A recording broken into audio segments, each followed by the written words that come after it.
How's it going? Welcome back to a very special video, and boy oh boy am I happy to be talking about just a classical great developer team. I've got to be honest, it's pretty rare that I can, just big up a developer and say bravo, okay?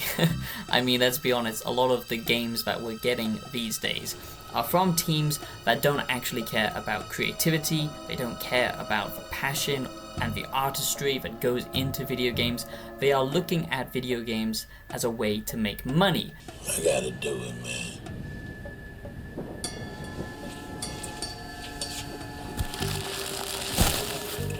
Dude. Not caring if the actual game, the actual end product is fun for the gamer, but more so does it, make the shareholders happy, and they don't really care how they do that. If they want to do live service stuff, pay to win practices, time savers, all of this kind of stuff that we should never really see in gaming, especially single player games. This is kind of the standard for most AA games or, AAA games. Let's be honest, a lot of big studios are doing this. That is why Ubisoft is kind of shutting down slowly. I just wish they would commit to it at this point. There's no need to drag out this slow, agonizing death.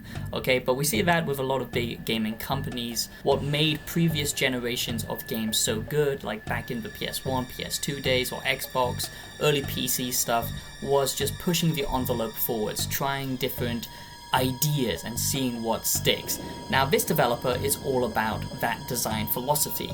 So today I'm going to be talking about Split Fiction and give you my Split Fiction review. I'm also going to get my partner's opinion on the game, Natsuki, who will chime in on the video later on, so make sure you watch until the end to, hear her perspective, as it's something I want to try on my channel, as she's not really a gamer, so it's quite interesting hearing her perspective playing this type of co-op game. But I'm very excited to be talking about Split Fiction. I'm just happy not to be talking about drama.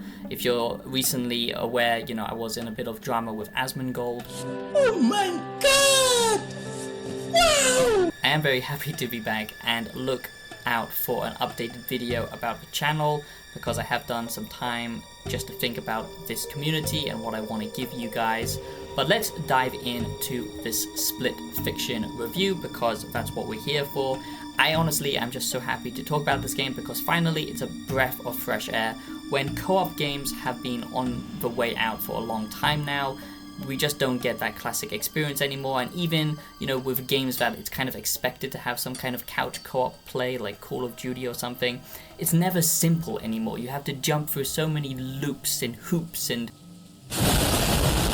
Now, it's no secret that co-op games are on their way out, and that is just a crying shame, because I grew up on that co-op experience, taking the PS2 memory card to my friend's house so we could play the games together, or back on, like the PS3 and the Xbox 360, taking over your controller and just sitting down doing some Halo map edits and all that fun stuff. That's just dead now, because companies want you to play online. They want you to buy games online so they can sell more copies. Okay, that's why we just don't get split screen functions in video games anymore, and it's just a hassle for them to optimize and all that stuff, which is a crying shame, because so many games could be played with a co-op experience. Baldur's Gate 3 is a masterclass of implementing seamless multiplayer in all aspects. Co-op, online co-op, couch co-op, all of that stuff is implemented with that game, and that's a massive AAA game, so it can be done.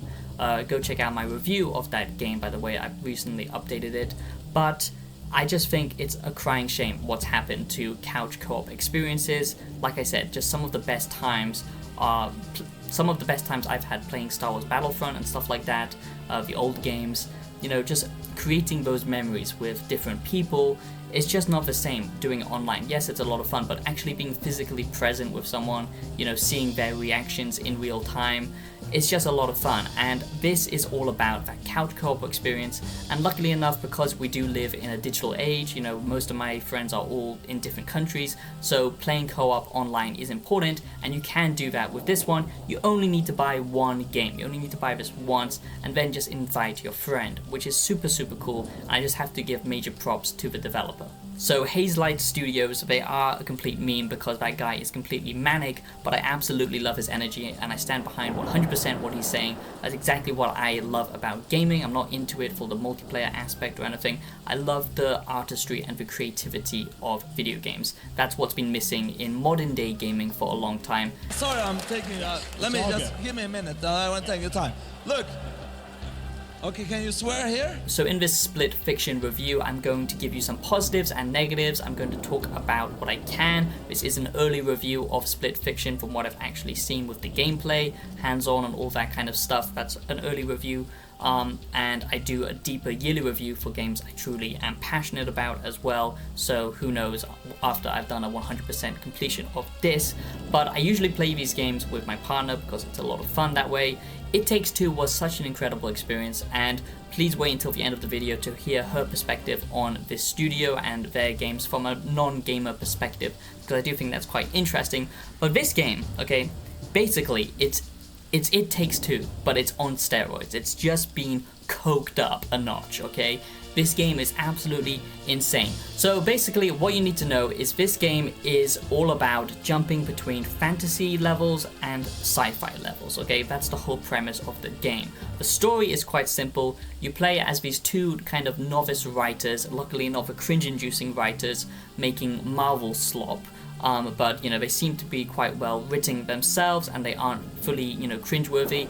I don't think the story is as strong as It Takes Two. I really like that dynamic of, you know, a husband and wife going through some rocky patches.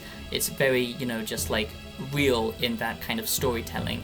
And I really like that, especially the darker tone aspects of that game, the dark humor. You do get that in this game. There are some shocking moments. From what I've seen, I obviously can't speak from the full experience, but there are some moments like that, which I'll talk about later.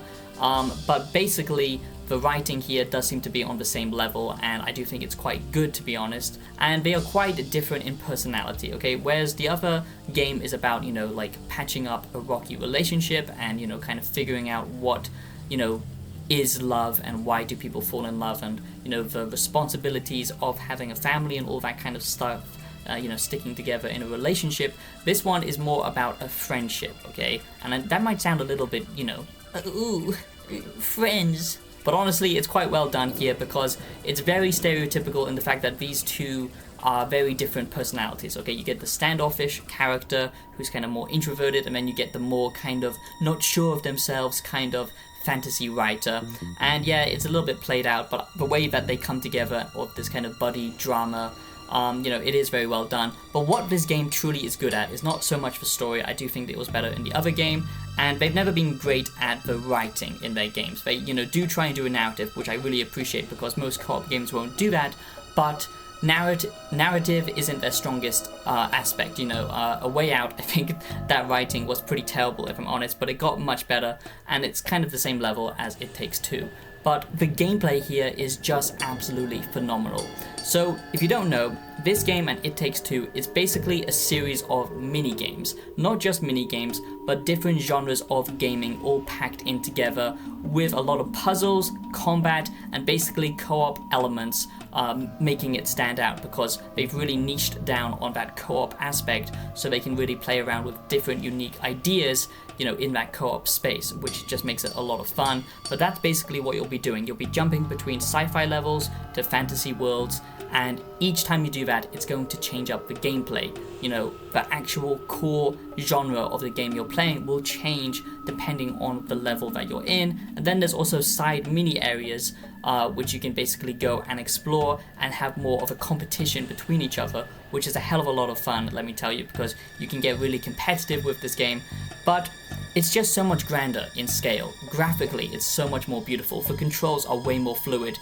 Each time they kind of swap genres before in the gameplay and the mini-game stuff, it felt, you know, fun, but it did feel a little bit like, okay, you know, they're just learning the ropes of this genre and they're playing around with it, but because you're constantly switching between different ideas, it keeps it feeling fresh. This time around, it's way more refined, you know, the actual different gameplay elements of this game, like if you want to suddenly turn into a retro, you know, 2D side-scrolling shooter, it actually feels refined in that genre. The same thing with, you know, platforming and puzzling and or even just driving around vehicles and, you know, the actual combat elements in this game. It's just so much more refined, and that's what I really love about this game. It's everything that I loved about the last game, and I really do love that game, but it's even better this time around. So that is the first positive, okay, which is a lot. I gotta tell you, it was perfect. Perfect. Everything, down to the last minute details. I do hope you are enjoying this Split Fiction review, by the way, and if you want to play this game, check my link down below, because I am partnered with Instant Gaming. I'm very happy to have them as my partner long-term on this channel, so go check out the link down below, because basically this partnership is awesome, because Instant Gaming, if you don't know, basically you can save so much money buying any brand new game from them. They always have a discount on offer, even if it's not the brand new games that you want, but they usually are there. You can get older games, and it's usually on a massive sale. So just use my link, check it out down below, and save yourself some money enjoying the games that you love, because then I can give back to my community, and you can also help support the show. So it's a win-win. Now, if you are enjoying this Split Fiction review, this early review, make sure that you do subscribe to the channel if you're new. If you're not already a wise one, become one today. Think outside the box and become a wise one. If you love gaming analysis, game reviews, video essays, and philosophical content, I blend them all together on my channel, trying to give you a unique perspective, and I will tell you if I have a bias on something, on a particular genre, and I always try and analyze things with as much detail as I can and be objective where I can be. So subscribe, become a wise one, join this fantastic community. This year is going to be big for the channel. I want to do some giveaways on some games for you guys. I want to give back to you. I want to do more community stuff like live streaming and stuff like that.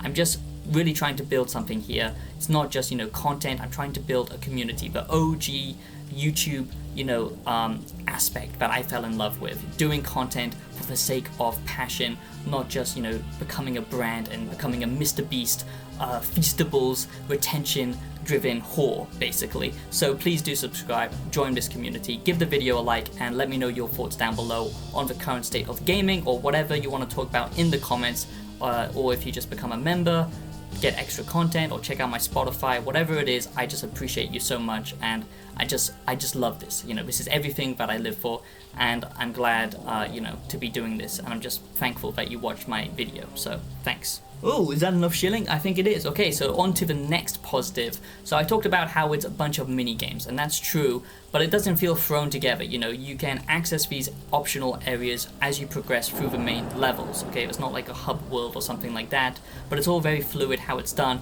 But it does follow a linear narrative, even though there are optional, you know, mini worlds to explore, optional bosses that you can come across as well, and all of this kind of stuff, you know, competitions and stuff like that you can take part in.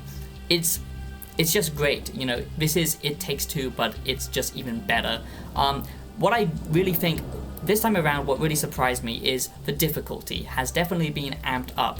You can't expect a non-gamer to really grasp this, because it's constantly, you know, switching genres. Like I said, I played it with my partner before, and she wasn't really a gamer then. Now she's getting more into the gaming hobby, and she's getting a lot better at it. But you have to remember that this game is a lot more difficult. The combat encounters are more difficult, the timing is more difficult, and I really like that, because it did feel a little bit too casual before. This time around, the difficulty is much more refined. It's not punishing, but it is a little bit more challenging, which I like a lot. So to give you some examples of the mini games, I've got my little notes here.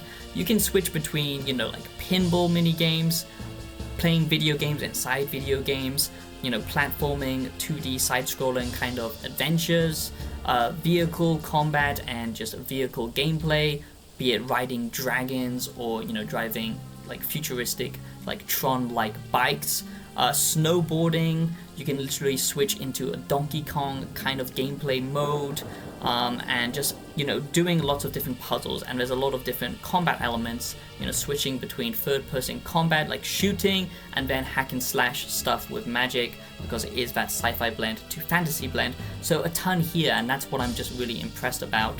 On to the next positive, which is the fact that not only is there tons of mini games, it's the fact that you're constantly switching genres. It kind of plays into each other, but let me just, you know, talk about that. So there's times when the gameplay completely just does a 180. So you'll suddenly be doing, you know, like this open world kind of exploration not open world, but open area exploration type gameplay, and then it switches to literally, Crash Bandicoot, where you're running from a bunch of like giant trolls and stuff like that. So it's always switching things up, and if you've played the other games, you know what I'm talking about, but expect that a lot here. Now, on to some negatives, okay, and that is just the story. I don't think it's as compelling as the previous game. It is quite obvious. So basically what you are doing is you're not actually entering these worlds, you're basically entering a simulation of these worlds. It's a company that basically creates your stories and brings them into a simulation, and that's how you kind of swap between the things, and then that's how you have to progress the story, is by getting out of the simulation and teaming up together. So it's a little bit predictable, but I do still think that the narrative here is quite good. It does have those shocking moments of, I really love that in It Takes Two, where you literally meet this cute cuddly elephant, and then you have to sacrifice them. It's dark stuff like that that really makes me happy, because I'm a sick bastard, I guess. And there are some elements in that, like where you have to sacrifice the pig that you're playing as and turn them into hot dogs, stuff like that, which is pretty cool, but it's not on the same level, I would say. So now let's hear from my partner Natsuki, who basically played the It Takes Two game with me. She didn't get to play any of this so far, unlike the early access that I've managed to see, but let's hear her opinion on this type of game, because I think it's important, because I think this game can appeal to new gamers, okay? That's what I did. It's a great gateway, a gateway game, because you can just invite someone, play couch co-op or whatever, and this game is so creative and so fun that it keeps even novice gamers entertained. So let's hear her perspective on this developer and their games, okay? And then we're gonna round off this Split Fiction review. So now I'm gonna be talking to my lovely partner Natsuki. Now, she's a novice gamer to a degree. She's not really into gaming that much, but she is Japanese, so of course she's raised up on Nintendo. She has been conditioned and brainwashed, of course, to love Nintendo. Love Nintendo. And she's played a lot of Mario, and recently she's playing Breath of the Wild. Zelda! So she's pretty good at gaming, I would say. She's got much better, and we played It Takes Two together. So I'm going to ask her 3 questions, because I think this game, like I said, it's a perfect gateway game for newer gamers to introduce the kind of hobby for newer gamers, and she really enjoyed the last one, so let's find out what she thinks about Split Fiction. Yay! Okay, so question 1 is, what do you think about the difficulty spike this time around? So, like I said, Split Fiction compared to It Takes Two, from, what I've actually seen, it's a lot more difficult. So are you excited about the challenge, or what do you think about that? Recently, I'm trying the difficulty increases. I'm not worried about it. I'm just excited. That's good. And Yeah. and what about the action combat? You think you are gonna like that, or because It Takes Two had some action moments, but this is much But it more wasn't action much, based. wasn't it? It's just more explore and it's more like a puzzle. Yeah, that was much more puzzle exploring kind of Is focused. it this time more puzzle or less puzzle? Has more puzzles, but still has more action pieces as well. So it's gonna switch between like hack and slash and like third-person shooting. So what do you think about that from like a newer gamer perspective? Because you're kind of only getting used to now like using the camera, right? And the other analog I think stick. it's camera. So do you think that's gonna be fun, or you're kind of worried about the difficulty? No, it's gonna be fun. No, it's gonna be nice next step for from Breath of the Wild, I guess.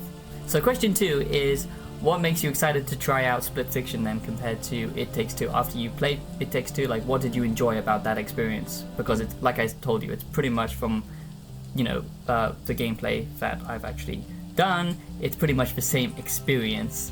So like what did you enjoy a lot about It Takes Two? Yeah, so like I said, the puzzle was nice, and it's kind of relaxing. It's not like too much fighting. Yeah, it has a nice balance of more like slower moments. as well. Yeah, exactly. But and lots of mini games, and you can choose what you want to play, and kind of cooperation as well. Cooperation with the Other player. Yeah. Yes. Yeah, you have to figure out like how to work together, but also there's lots of challenging moments where you can, challenge each other, and that's kind of fun for competition. So there's a lot of replayability. And a lot of like different atmosphere, wasn't it? Yeah. Sometimes snowy, sometimes magic, and Yeah, well, this one's going to be more like that because it's, More? Yeah, because it's a jump between sci-fi and fantasy, so it's going to be lots of different, the levels are always going to be changing, so. yeah, the sci-fi is very exciting. So now, final question is, because the game is constantly changing genres and, switching between different mini games and stuff like that, you're often going to have to learn different control schemes for different genres, from like racing to 2D side-scrolling to third-person shooting. So how do you feel about that, learning different control types, because it's going to be switching often? Is that kind of make you less wanting to try the game as a kind of newer gamer, or are you excited about that? Well, that's very exciting because I'm kind of easy to get bored for a lot of game. So if someone like me, definitely it's nice. As Japanese, we say the best cost performance, because if just one buy and you can play lots of different type of it, that's really nice, isn't it? You can experience lots of type of game, and Yeah, that's true. yeah, so it's really nice for me. It's very good value. Yeah, exactly. So, and I just don't like just to keep doing the same and Well, thank you, Natsuki, for joining the show. Her first experience, so please be kind, and it's not really first. hope kind of first for No, for a it's- game review, Oh, for and game hopefully we'll review. see you in the future with you testing out new games and stuff like that from a new player experience.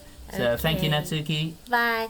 Please like this video and subscribe. Don't forget it, and listen to Savior 3.0 music on Spotify. I did not hold a gun to her head while recording this video. So that is my Split Fiction review. I honestly think that this game is just incredible, and it's a step up, and we need more developers to be doing this type of co-op experience. I really hope that people look at Hazelight Studios and see that there is a market here, that people do want this type of experience, and more split screen couch co-op games get invented, because that's exactly what we need in the industry, I honestly believe. And I just think this is a great fun game. If you're looking for something fun, not something too serious, something that is ADHD in the best possible way, then I would recommend Split Fiction. That is my Split Fiction early review. And yeah, thank you so much for watching. I really do hope you enjoyed my Split Fiction game review. And if you did, like I said, like the video, please support an independent channel, because I'm just grinding away here, trying to do my best, and I would appreciate it if you do subscribe, like, share the video, whatever, all of that YouTube jazz, or drop a thanks, whatever it is. Use the link to get discounts on games. Just thank you for watching, and I'll be seeing you in the next video, and look out for my update video that will be coming out soon. And yeah, peace out.